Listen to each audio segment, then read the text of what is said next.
Ya la estamos grabando. Okay. Entonces, quizá todo comienza con Cantillon. Okay. Rothbard dice que Cantillon es el padre de la economía, que no es Smith, ¿no? Rothbard tiene problemas muy serios con Smith y quiere quitarle todos los títulos, ¿no? Okay. Pero bueno, sí es verdad que Cantillon escribió una cosa muy interesante en el año de 1734, que es justamente el año de su muerte, ¿no? ¿Okay? O mejor dicho, él estaba escribiendo un libro que parece que terminó muy cercano al día de la muerte, ¿no? ¿Okay? Cantillon nace en Kerry, en Inglaterra, ¿okay? Parece que tiene origen español, ¿okay? De hecho, él era un políglota, ¿okay? Hablaba varios idiomas, entre ellos hablaba el español, ¿okay? Hablaba el inglés, hablaba el francés, ¿okay? Hablaba el latín, ¿okay? Y, es una familia que se empobreció en Irlanda cuando ocurre la Revolución Gloriosa, ¿okay? Porque eran católicos, ¿okay? Y los católicos en buena parte apoyaron a los Estuardo, ¿okay? Y bueno, y por esa razón los calvinistas y los anglicanos los consideraron sus enemigos, ¿no? Entonces ellos fueron, los Cantillon fueron expropiados, ¿okay? Las tierras de él, curiosamente, fueron compradas muy baratas por William Petty, que es otro economista, ¿okay? Por lo cual Petty se enriqueció adquiriendo quizá las mejores tierras de Irlanda al precio más bajo que nunca en su vida hubiese conseguido. ¿Okay? Y bueno, este joven Cantillon, ¿okay? Emigra muy joven con su familia a Francia, ¿okay? Y comienza a rehacer la vida en Francia, ¿no? ¿Okay? Entonces, ellos eran comerciantes, él era un chico muy habilidoso, y más o menos en el año de 1700, ¿okay? Lo contacta el ministro de Guerra y Marina de Inglaterra, porque se está desatando una guerra en España que se conoce con el nombre de la Guerra de Sucesión. También se le llama la Guerra de los Felipes, también se le llama la guerra, ¿cómo se llama? La guerra de la Casa Borbón con la Casa Habsburgo. Y esa guerra también nos afecta a nosotros los venezolanos, ¿no? Bueno, los latinoamericanos en general, ¿no? Porque ese es el momento en el cual el reino de España cambia de la monarquía de los Habsburgo a la monarquía de los Borbones, ¿no? Que todavía mandan en España. Entonces, bueno, este ministro de Guerra y Marina, que era una actividad muy frecuente en el siglo XVIII y XIX, era también vendedor de armas, ¿okay? Y entonces él le propuso a Cantillon que fuese él su representante en España, que fuese a España a venderle armas a los Borbones y a Austria para que se entraran nativos, ¿okay? Y bueno, y esa fue una de las maneras en las cuales Cantillon empezó a recuperar la fortuna que se había perdido allá en Irlanda, ¿no? Entonces él participa en la Guerra de Sucesión. Lo curioso es que la Guerra de Sucesión dura apenas 10 años, ¿no? Y Cantillon se queda 5 años más en España, ¿no? ¿Okay? Esa es una de las tantas curiosidades de la vida de Cantillon. En Cantillon hay mucho misterio, ¿no? ¿Okay? Creo que eso también añade mucho de interés al estudio de este economista. ¿Okay? Y bueno, él al parecer se queda 5 años más, ¿no? ¿Okay? La guerra de sucesión, para resolverles la duda si la tienen, ¿okay? Termina con el triunfo de los Borbones, pero es un triunfo por forfeit, ¿no? O sea, en realidad, ahí lo que ocurrió fue una cosa muy particular, ¿no? Carlos II, que es el último rey de la casa Habsburgo, no tenía heredero, ¿no? Un hombre que era muy mayor, no había logrado tener hijos, ¿okay? Y bueno, cuando él muere, él deja en el testamento que él quiere que lo suceda un Borbón, ¿okay? Los Austrias no estaban muy contentos con eso, y bueno, y los Borbones sí, ¿Okay? Entonces el rey de Francia le dice a su nieto, que era rey de Italia y Nápoles y Sicilia, le dice que mira, ven para el lado y tómate ese reino desde allá al lado, porque el rey que se está muriendo dice que él quiere un Borbón ahí y tú eres un Borbón, vete para allá. Entonces, eso hace que Felipe de Borbón se venga desde Italia con su ejército a tomar el control de España. ¿Okay? Los austríacos no están muy conformes con eso, ellos no quieren perder el imperio. ¿Okay? El imperio involucra mucha tierra, ¿no? Porque involucra toda América e incluso las Filipinas, y las Malucas y las Molucas y Guam. Entonces él le dice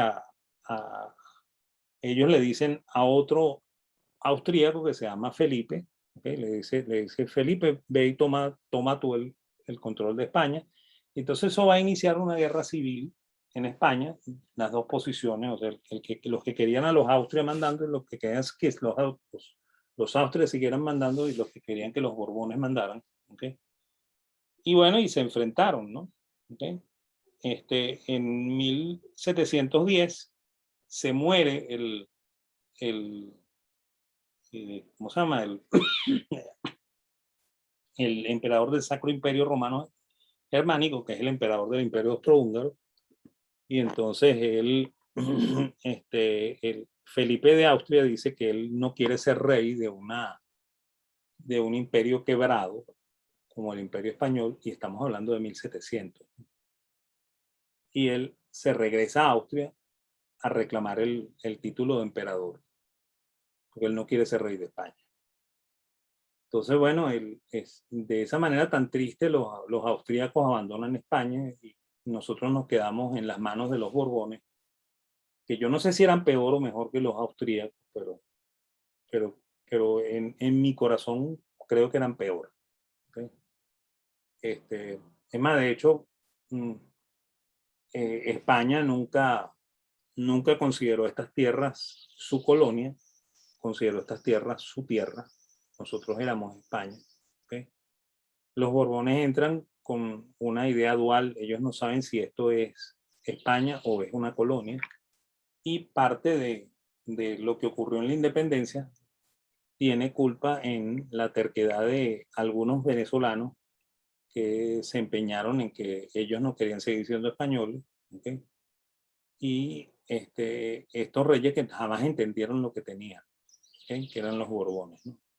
Es más, de hecho, por eso que los españoles dicen ese dicho tan curioso de que los Borbones no entienden ni aprenden, ¿okay? Yo creo que tienen razón. ¿Okay? Entonces, bueno, Cantillón se queda 5 años más, ¿no? Y entonces eso añade misterio a esto, ¿no? Porque parece que Cantillón sí buscó en las fuentes de los escolásticos explicaciones, ¿no? ¿Okay? Por eso es que en el libro de Cantillón hay términos en latín, ¿okay? Por eso es que en los libros de Cantillón, en el libro de Cantillón es un solo libro, ¿okay? Hay algunas explicaciones que se parecen mucho a las explicaciones escolásticas, ¿okay? Por eso es que probablemente Rothbard tenga algo de razón, ¿okay? Pero la razón parte de aquí, ¿okay? Porque Cantillón es el primer preaustríaco, ¿no? ¿Okay? Y bueno, y ahí sigue la vida de Cantillón, ¿no? Cuando él regresa a Francia, el mismo señor que es ministro de Guerra y Marina de Inglaterra le dice, mira, vale, ¿por qué no nos asociamos y tenemos un banco? ¿Eh? Y bueno, y Cantillón se convierte en banquero desde 1715 hasta 1730 en Francia, ¿no? ¿Okay? Y fíjense, o sea, técnicamente Cantillón es el testaferro de este señor, ¿no? Que es el ministro de Guerra y Marina de Inglaterra, por lo cual en esa época era frecuente que un ministro tuviese negocio, ¿no? Eso no era corrupción, no era considerado corrupción en el siglo XVIII y en el siglo XIX, ¿no? ¿Okay? Por ahí Jesús me pregunta que si los Borbones no fueron más intervencionistas que los Habsburgo. Eran intervencionistas todos porque todos eran mercantilistas. ¿Okay? O sea, hay una diferencia, ¿no?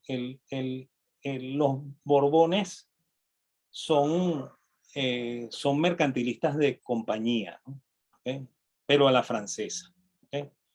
y Austria eran mercantilistas metalistas. ¿Okay? O sea, la Austria estaba más preocupado por conseguir oro. ¿Okay? El, el, el Borbón estaba más preocupado por tener un negocio comercial, ¿okay? Por tener flota eh, que hiciese rutas de comercio, ¿okay? Pero la concepción francesa es la de la empresa mixta, ¿no? ¿Okay? O sea, ahí el gobierno bueno, el rey es socio del negocio de la compañía, y eso es lo que pasa con la compañía guipuzcoana, que la fundan los Borbones. ¿Okay? Eso es lo que pasa con todas las compañías de comercio que fundan los españoles en la época de los Borbones. ¿Okay? Pero no es lo mismo que pasa con las compañías de comercio británicas, que son privadas, ¿no? ¿Okay? Por eso que las compañías de comercio británicas son exitosas, ¿okay? Y sobreviven, y las compañías de los Borbones no sobreviven, porque son empresas mixtas, son empresas en las cuales el gobierno tiene una participación. Entonces, en el siglo XVIII, los europeos entendieron, algunos europeos entendieron que eso era un error grave. Los españoles no lo entendían. ¿Okay?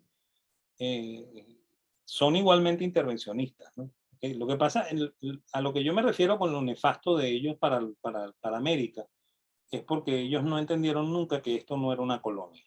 ¿Okay? Nosotros jamás fuimos una colonia española. ¿Okay? Eso es un cuento mal echado. Es un cuento mal echado que para justificar la independencia. ¿Okay? Nosotros fuimos a España. ¿Okay? Y aquí lo que ocurrió fue una guerra de secesión, no una guerra de independencia. ¿Okay? El, el, hay un mito detrás para hacer que esto parezca bonito, pero esto fue una guerra de secesión. ¿Okay? No como la de ahí, que es una guerra de sucesión, ¿no? Una guerra de secesión. O sea, nosotros nos separamos de España. Nosotros éramos una provincia española y decidimos dejar de ser una provincia española. ¿Okay? Entre otras, bueno, porque los reyes, esos Borbones, no tenían sus ideas bien claras, y aquí había una élite que quería tener oportunidades que no tenía, ¿okay? Con cosas como la compañía guipuzcoana. ¿Okay? Es más, por eso es que no hay una revolución de verdad, o sea, no hay un cambio efectivo en la política ni nada por el estilo, porque es una secesión, no es una independencia. ¿Okay? Bueno, entonces, él funda ese banco con este señor británico, ¿okay?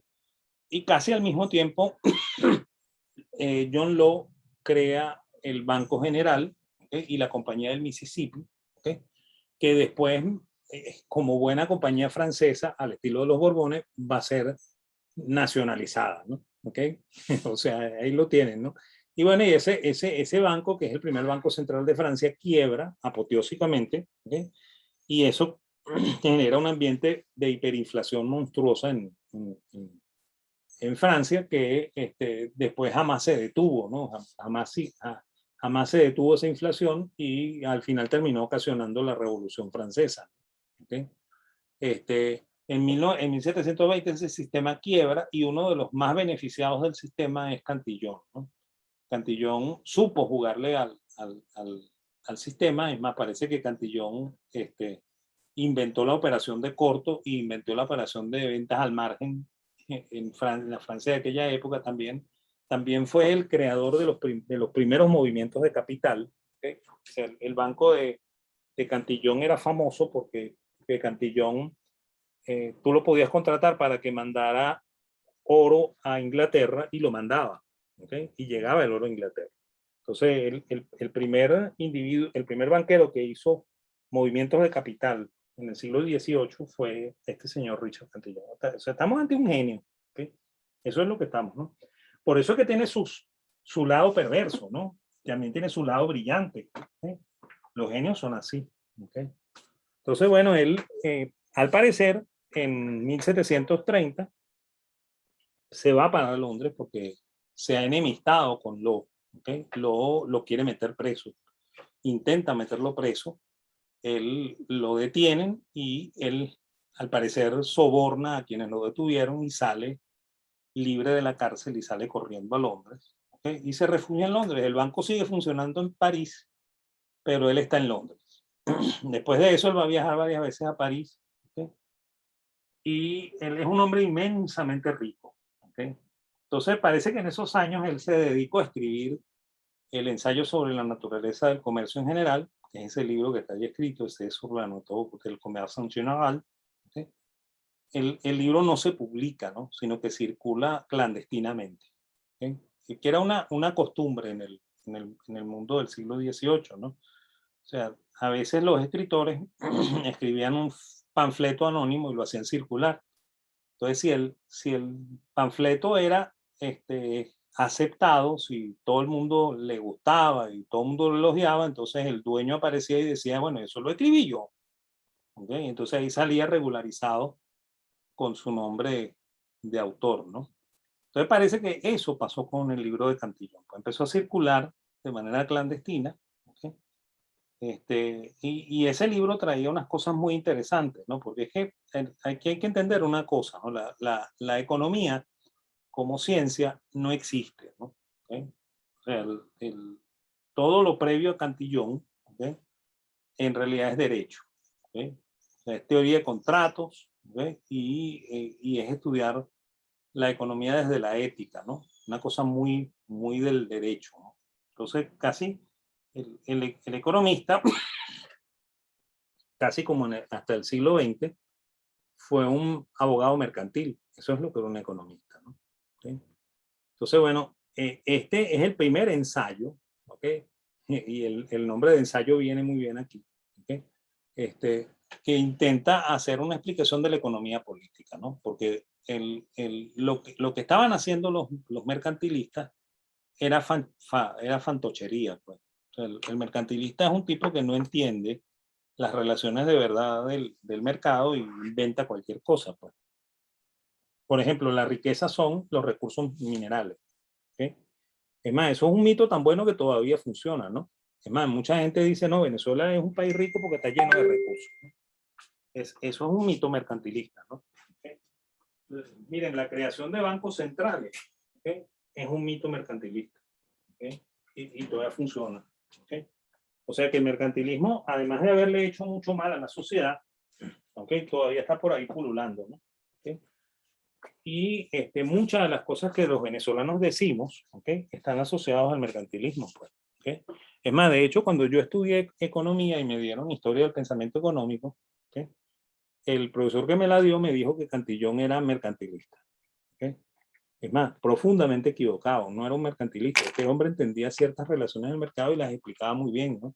Un mercantilista no llegaba a esos extremos. Un mercantilista decía lo que le interesaba, ¿no? ¿Okay? Y lo que le interesaba porque eso lo beneficiaba a él, ¿no? Aquí estamos ante un tipo que observa los fenómenos de la economía y los explica, ¿no? ¿Sí? Y explica cosas que a veces uno ha visto, o sea, uno ha visto y no se ha dado cuenta, ¿no? Y eso es sorprendente, ¿no? Que para un hombre de 1730 él tenga la claridad de ver cosas que a veces uno que es economista no ve. ¿Okay? Eso hay que reconocérselo del ensayo, ¿no? El ensayo es brillantísimo, ¿ok? Es más, si ustedes no lo han leído, les recomiendo que lo lean, ¿ok? Eh, este, este, yo estaría tentado a aceptar que Rothbard tiene razón y este es el padre de la economía, pero tiene mala suerte, ¿no? O sea, él al parecer se muere en 1734 y digo al parecer porque de nuevo aquí vuelve el misterio de Cantillón, aunque por eso es que hay un interrogante aquí, ¿no? Se cree que se murió en 1734. Él se había mudado a Londres, como digo, era un hombre inmensamente rico, vivía solo en su castillo con 3 sirvientes. ¿Okay? Y los 3 sirvientes tenían fama de ser los malandros más grandes de Londres, ¿no? O sea, los tipos salían al mercado y los señores del mercado estaban angustiados porque esos tipos estaban en el mercado. ¿Okay? Al parecer eran 3 malandros. Pues. ¿Okay? Y bueno, una semana antes de la muerte de Cantillón, Cantillón vota a uno de ellos del castillo donde él vive en una mansión en Londres. ¿Okay? Lo vota porque parece que no lo quiere seguir teniendo de sirviente, ¿no? Es el cocinero. ¿Okay? De los 3 es el cocinero. Entonces, una semana después se desata un incendio en el castillo. ¿Okay? Los incendios en Londres son devastadores, ¿no? Entonces, el castillo técnicamente se consumió. ¿Okay? Y, y cuando logran apagar el fuego, encuentran 3 cadáveres, ¿no? ¿Okay? Encuentran los 2 sirvientes y encuentran a Cantillón. ¿Okay? Pero Cantillón no es reconocible, ¿no? Está quemado. ¿Okay? Tiene un puñal clavado en la zona donde está el corazón. ¿Okay? Por lo cual suponen que fue asesinado antes de que incendiaran la casa. Entonces, por esa razón se cree que el cocinero lo asesinó. Sin embargo, el cocinero no aparece por ningún lado. ¿Okay? Nadie encontró al bendito cocinero, ¿okay? En ningún lugar de Londres. ¿Okay? Entonces, hay la sospecha de que en realidad el que murió ahí fue el cocinero. ¿Okay? Porque unos años después, por ahí por 1750, muere en la actual Guayana holandesa, que era en ese momento la Guayana inglesa. ¿Okay? Un hombre muy rico. ¿Okay? Y todo el mundo sospecha que ese es el verdadero Cantillón que está muriendo allá en 1750. Entonces ahí hay un hálito de misterio, ¿no? En la vida de Cantillón. Ese es uno de los issues que tiene este señor. ¿Okay? Bueno, pero ¿de qué trata el bendito ensayo? ¿No? ¿Okay? El ensayo tiene 3 libros. ¿Okay? Él hace un poco lo mismo que hace Aristóteles, de dividir esto no en capítulos, sino en libros. ¿No? ¿Okay? Y los capítulos son más cortos. ¿No? Entonces, el primer libro es un libro de economía política. ¿Okay? El segundo libro es un libro de economía monetaria y bancaria. ¿Okay? Y el tercer libro es un libro de comercio internacional. ¿Okay? O sea, esos son los 3 temas. ¿No? Hay mucha diferencia en la escritura de uno y otro, ¿no? Por ejemplo, en el primero no aparece la palabra demanda y oferta, en el segundo y el tercero se repite muchas veces la palabra demanda y oferta. ¿Okay? Sin embargo, hay varias cosas aquí. En primer lugar, la metodología, ¿no? Y esa va a ser la norma de los libros de teoría económica hasta la llegada de los marginalistas, ¿no? O sea, la metodología es una metodología deductiva. ¿Okay? O sea, no hay matemática, ¿okay? No hay inducción, ¿okay? Sino que hay deducción. O sea, se ve el mercado, se explica y se razona. ¿Okay? Eso es lo que hay ahí. ¿Okay? Hay una diferenciación entre valor y precio. ¿Okay? Y aquí hay una cosa bien curiosa, ¿no? Rothbard dice que el ensayo es absolutamente subjetivo, ¿no? Que el hombre cree que el valor es subjetivo. Sí cree que el valor es subjetivo, pero también da manifestaciones de valor objetivo, ¿no? Entonces no es muy claro eso de, o sea, no podemos pecar de decir él es un libro de la teoría subjetiva del valor. ¿Okay? En este momento los economistas están muy involucrados en preguntarse acerca del valor. ¿Okay? Y bueno, aquí hay varios momentos en los cuales uno puede evidenciar la presencia del valor trabajo, evidenciar la presencia del valor de costo y evidenciar la presencia del valor subjetivo.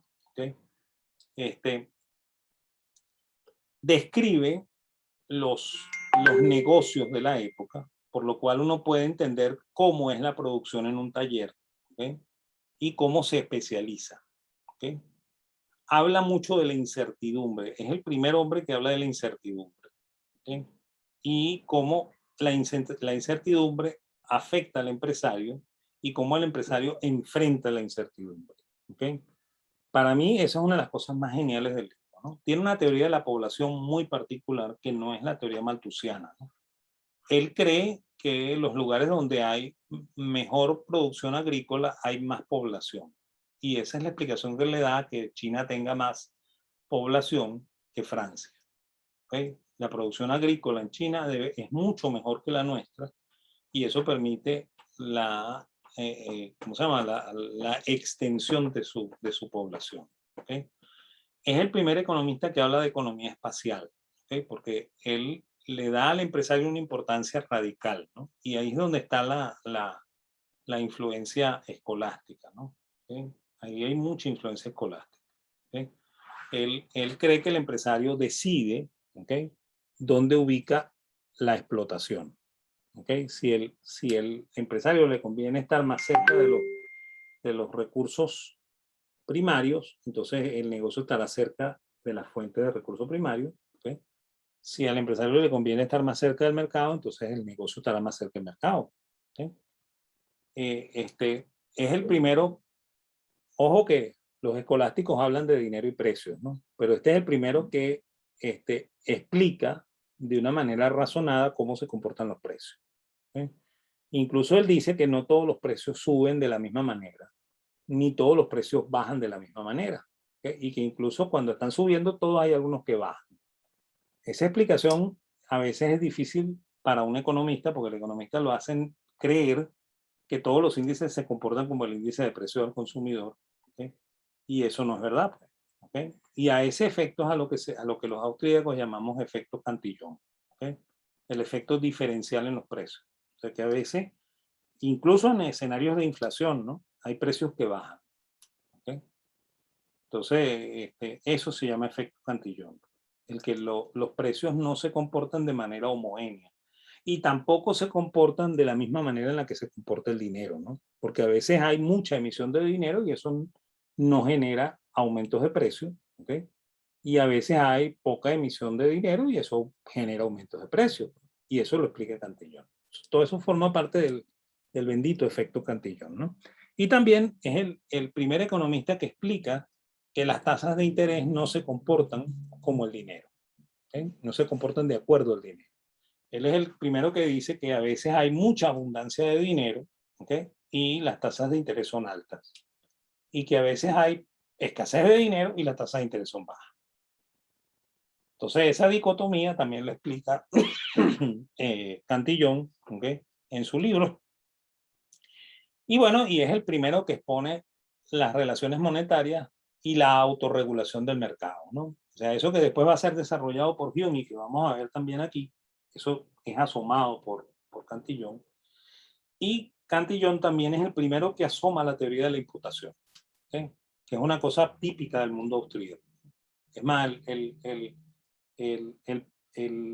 párrafo es muy interesante porque Cantillon dice lo siguiente, ¿no? En la mayoría de las vituallas que nosotros usamos en el siglo XVIII son de cobre, ¿no? Nuestros platos son de cobre, nuestras ollas son de cobre. ¿Okay? Si alguien descubriera que el cobre es dañino para la salud, ¿okay?, nosotros dejaríamos de usar el cobre. ¿Okay? Y esa caída en la demanda de las vituallas de cobre, ¿okay?, ocasionaría una caída en el precio del cobre en las minas. Entonces, fíjense, lo que está diciendo Cantillon es que la línea, ¿cómo se llama? ¿Cómo se llama? La cadena de sucesión es inversa a lo que uno normalmente dice, ¿no? Porque uno dice los precios son altos porque los costos son altos, los precios son bajos porque los costos son bajos, ¿no? ¿Ok? Él lo que nos está diciendo es que el costo, ¿ok?, está relacionado al precio y no el precio está relacionado al costo. ¿Ok? Eso es la teoría de la imputación. ¿Ok? Y eso es profundamente austríaco. ¿Ok? Y eso está en el ensayo. ¿Okay? Ese párrafo está en el ensayo. ¿Okay? A mí me sorprende muchísimo. Cuando yo lo leí, yo lo tuve que leer 3 veces para decir, uy, pero si aquí está la teoría de la imputación. O sea, el tipo la tiró en 1730. ¿Okay? El libro tiene muy mala suerte, ¿okay?, porque después de esto, el hermano de Cantillon sacó una edición chimba del libro, se fusiló un montón de cosas y las pegó ahí, y bueno, aquello fue un desastre. Y después se publicó de nuevo seriamente. ¿Okay? Y esa es la razón por la cual se hizo mucho más famoso el libro de Smith que este libro. ¿Okay? Un libro con mala suerte. Pues. Ok, miren, esto se acabó. ¿Okay? Yo paro la grabación, vuelvan a entrar por el mismo link y seguimos. ¿Okay?